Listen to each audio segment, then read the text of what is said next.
Il est possible de ne pas croire au Dieu du temps, ou de laisser en nous un espace libre, et d'entrer dans l'ouvert.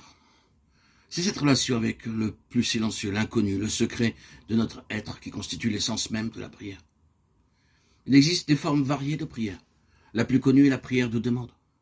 Quelqu'un qui n'a pas demandé à quelqu'un supposé avoir. Quelqu'un qui ne sait pas demander à quelqu'un supposé savoir. Quelqu'un sentant le manque ou l'impermanence de son existence demande à quelqu'un supposé être. Maître écarte parler de ce Dieu à qui on demande sans cesse, sans se lasser, comme d'une vache à lait ou une grand-mère censée combler les nourrissons et les impuissants que nous sommes. Il est pourtant écrit « Demandez, vous recevrez ». Et cela se vérifie. Se mettre en état de demande. C'est aussi se mettre en état de réceptivité et accueillir ce qui nous est donné. Savoir et oser demander. Dieu n'a pas besoin de nos prières, mais nos prières nous rapprochent de lui. La demande est une écharde dans nos autosuffisances. Nous nous rendons vulnérables à l'autre, et dans cette vulnérabilité s'épanouit notre désir. La demande est déjà réponse. Si rien ne comble ce désir, un je ne sais quoi pourtant le calme et le conduit. Indice sans doute d'une plus grande maturité est la prière de louange. Il ne s'agit plus seulement de mendier ou de demander, mais d'offrir et de donner. La louange est réponse de la fleur au soleil. Elle s'ouvre. Dans cette ouverture de la bouche et du cœur, une joie très particulière peut se donner à vivre, à chanter. La prière de louange, simple merci, action de grâce, ou jubilation d'être, témoigne d'un accomplissement de notre humanité.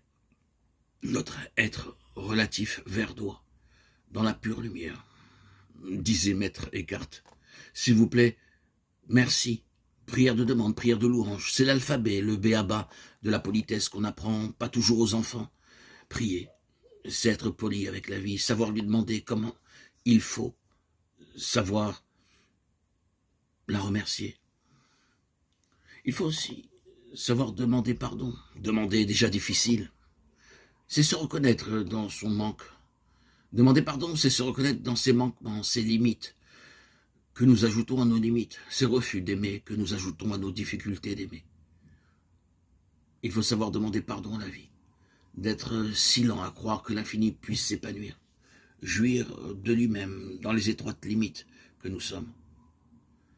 Je demande souvent pardon à Dieu de ne pas être heureux, d'être triste, insupportablement triste, sans raison et même sans angoisse, un je ne sais quoi qui voudrait toujours en finir ou s'avorter.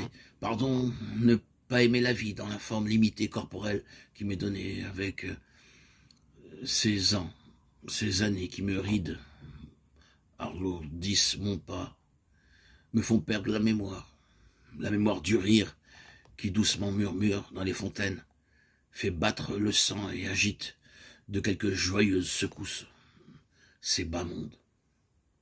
S'il vous plaît, merci, pardon. 3 mots d'enfant qui se déclinent et se prient de 1001 façons.